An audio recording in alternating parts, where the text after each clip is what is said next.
Good day everyone, I'm Isabel Habiki Mondragon and today I'm going to discuss the mythology of South America. Mythology of South America. We all know that mythologies are usually a combination of real events, folklore, regional superstitions, and legends that create a wider but necessarily interconnected system of cultural beliefs. Gaining a better understanding of where some of South America's oldest and richest stories come from is to learn about ancient indigenous mythologies. First, we have the Quilote mythology, a mix of elements from indigenous religions and beliefs, as well as superstitions brought by the Spanish conquistadors. The Quilote mythology shows just how important the sea is in the life of the people living in the Quilote archipelago. Isolated on the archipelago, the Quilote mythology developed independent of the other beliefs in Chile. Central to this mythology is the story of the sea serpents Caicaivillo and Tentenvillo, whose legendary battle was what led the creation of the archipelago itself. The vast majority of Quilote mythological beings were said to live in the sea. Next South American mythology is the Mapuche mythology. So there are no written records of the Mapuche mythology's legends or stories prior to the arrival of the Spanish. Theirs is an oral tradition passed down generation to generation, which means there are a number of variations and versions of their myths. It also incorporates several elements from Argentinian and Chilean folklore. This ancient belief system, common to the various groups that make up the indigenous Mapuche people of Argentina and Chile, tell of the creation of the world and the gods and spirits that inhabit it. Cosmology and the belief that spirits coexist with humans in the natural world are central to the Mapuche mythology. Next, we have the Muisca mythology. The Muisca mythology includes a wide variety of legendary creatures. The legend El Dorado, for instance, has its origin in Muisca mythology. When the Spanish arrived in Colombia, the Muisca told the story of a mythical tribal chief who covered himself with gold dust when submerged in Lake Guatavita. El Dorado was the term used by Spanish Empire when they spoke of the legendary chief. It was originally El Hombre Dorado, or in English, the Golden Man. That legend has evolved over time as El Dorado was later said to be a city, then it was a country, and finally a long-lost Golden Empire, which really demonstrates how stories can take on a whole life of their own through time and tellings, so much so that they can come to have real influence in people's lives. And next we have the Inca mythology. The motions of the Milky Way as its move above Cuzco, the Incan center of the world, played a key role in the Incan understanding of their existence. The many stories and legends that comprise the greater Inca mythology are often quite contradictory to one another. This is because, like the Romans, the Inca permitted the cultures they conquered to keep their individual religions, and through the centuries, these have been integrated or served overlapping roles. Overall, the Inca mythology was used to explain natural phenomena, provide moral instructions, and convey cultural hierarchy to the people of the empire. This is what we will focus on this last lesson of mythology of the world. We have here the Inca gods and their stories. First, the Viracocha. He is the main creator god for the Inca. In the beginning, there was no sun or moon and only giants ruled the earth. Virucha made a rule which was never to be broken. What that rule was is unknown, but the giants disobeyed and were wiped out. Virucha tried again this time, first commanding the sun and the moon to rise from a lake. He created humans. He then went to the center of the earth and carved the names of all tribes of the world, commanding his human creations to form them. He later retired to the sky, but every so often he returns to earth disguised as a beggar. These visits, however, cause him to weep because of all humankind's failings. One day, his tears will be so great it will drown the world. Next is the Pachamama. So she is the wife of Virachucha and the mother of Inti and Mama Kila. Pachamama is the Mother Earth. However, her appearance is somewhat unique. She is the Earth Dragon who crawls and slithers under the earth, causing plants to grow and sometimes the earth to shake. Next is Inti. So perhaps the most popular and well worshipped of the Inca gods is Inti, the god of the sun. He is the son of Viracocha and the father of Manco Capac. He was represented as the sun disk, and much like the Egyptian pharaohs who identified with Ra, many Inca emperors were believed to be the reincarnation of Inti. Next is Mama Kila. Mama Kila was goddess of the moon and the wife of Inti. She often wears the moon disk on her head as a crown. Her name literally means Mother Moon. She was the daughter of Viracocha in some myth. She was favored goddess among women as she was also the patron goddess of marriage. When lunar eclipse happened, people feared she was being attacked by an animal and tried to serve her by throwing their weapons to the sky. Next goddess of Inca mythology is Ayarkachi. Inti had 4 sons, one of whom was Ayarkachi. In the myth about the 4 brothers, Ayarkachi was incredibly powerful compared to his brothers.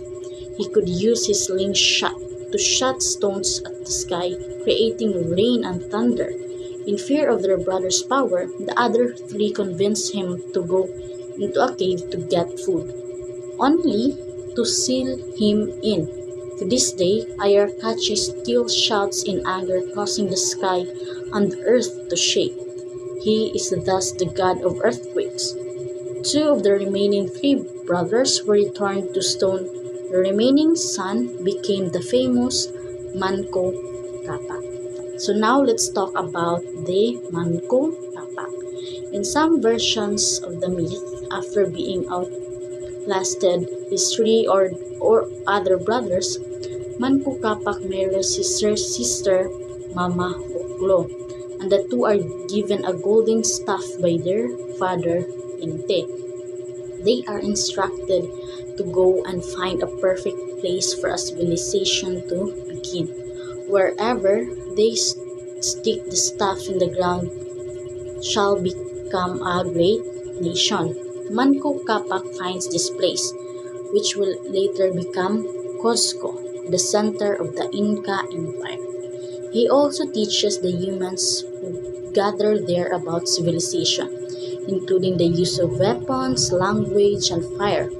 Manco Capac is hailed as the first emperor of the Incas, and later god of civilization and fire. Next is Mama Oklo. Her name means mother fertility.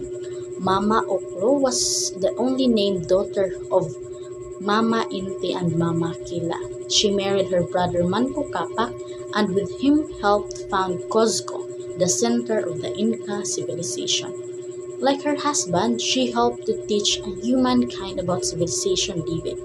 She taught women about spinning and thus became the goddess of spinning and weaving.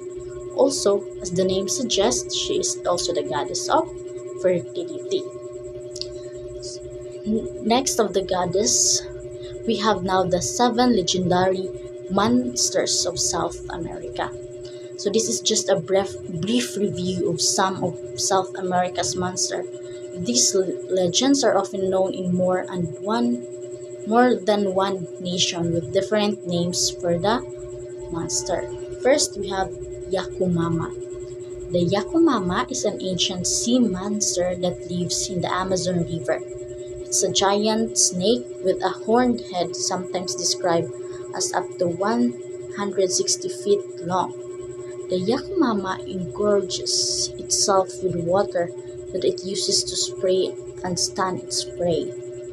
In modern times, anacondas in the Amazon rainforest have been described as up to 62 feet long. So there may very well be a real life version of the Yakumama lurking in the wild. However, anyone encountering such an animal is not liable to stay around long enough to accurately measure it. Next is the cuero. El cuero means cow hide. The Chilean monster of that name lives in Lake Lacar in the Andes and resembles a splayed hide with a hairless head and backbone. The legend may have arisen from sightings of freshwater stingrays, although El Cuero is larger and has eyes on stalks. As well as the claws, it has a mouth protruding from the midsection through which it sucks blood from its victim. In the Amazon region, a similar monster is called the Huiki, which is also described as a displayed hide without the blood-sucking proboscis. The third is the Hombre Caiman. So El Hombre Caiman, or the alligator man, hunts the coast of Colombia. According to legend, he was a human in love with a woman whose father, a rice merchant, did not approve. El Hombre ate rice in a restaurant and saw his love swimming in the sea and left to join her. He repeated this habit day after day until he became an alligator and the two swam away forever. Better finish all your rice or El Hombre may come for your wife. The fourth monster of the South American mythology is the Encantado. So the Encantado, also known as the Mohana, is a dolphin, but one with evil powers. From Uncle John's endlessly engrossing bathroom reader, Encantado means enchanted one in Portuguese and refers to a special kind of boto or a long-beaked river dolphin native to the Amazon that can take human form. Encantados are curious about humans and are especially attracted to big, noisy festivals which they often attend as musicians, staying in human form for years. So they have a bulb spots that are actually disguised as blowholes. Encantados are usually friendly, but they occasionally hypnotize and kidnap young women and take them back to the Encante, their underground city. Next is the Maricoxi. So the Maricoxi is a South American ape man, possibly analogous to Bigfoot, described by explorer Colonel Percy Fawcett before he mysteriously disappeared as enormous hairy savages that threatened his party with bows and arrows, but could not speak except for grunts. So the Maricoxi fled when fired upon. Several types of marikuksi have been described, ranging from dwarf size to 12 feet tall. The sixth is the Walipin. The Walipin or Gualipin is a Chilean chimera with the head of calf, the body of a sheep, and the twisted feet. The monster lives in rivers and lakes and will mate with livestock, producing deformed offspring. Even with the sight of the Walipin can cause a pregnant woman to bear a deformed child. And the last is the Madrimonte. La Madrimonte or Mother Mountain is a Colombian spirit remnants of the Irish banshee. This large woman with bulging, glowing eyes lives in the forest. Her clothing is made of leaves and moss. Madrimonte controls the weather and causes invaders to her territory to lose their way. The closest most people to get her is to hear screams and wails coming from the woods on the dark night. So that's the monsters of the South American mythology. Next is the myth and folklore. So, children of the sun. The Inca Indians lived high in the mountains of Peru in South America. They believe in many gods and goddesses. Some important gods lived in the sky. Others lived at the very top of the mountain peaks. They could see in the far distance. Some of those mountain peaks were actually gods in disguise. Everyone in the Inca Empire knew that. Everyone also knew that each family had a personal little god who looked after them. Like all ancient people, the Incas told stories about their gods and goddesses. So here are just few of them. First, we have the flood story based on the Incan myth. So in the flood story, I'll just summarize it. So the gods grow angry with the greedy people in the valleys who had forgotten their worship. In contrast, the good people living high in the Andes Mountains remained faithful. As a warning, their lamas informed them of an impending flood. Heeding the advice, the good people ascended the mountains with their lamas, escaping just in time as a massive wave swept away the greedy inhabitants below. So next is the Rod of Gold. So the Rod of Gold narrative is a creation myth that explains how civilization arose among the Inca. In the time of the wilderness, without proper homes or societal structures, the sun, feeling compassion for the disorganized people, sent his children Manco Capac and Mama Oclo, as what I said earlier, to teach them how to build communities, cultivate crops, and live harmoniously. So the siblings embarked on a journey from Lake Titicaca using a sacred rod of gold to determine where to establish their city.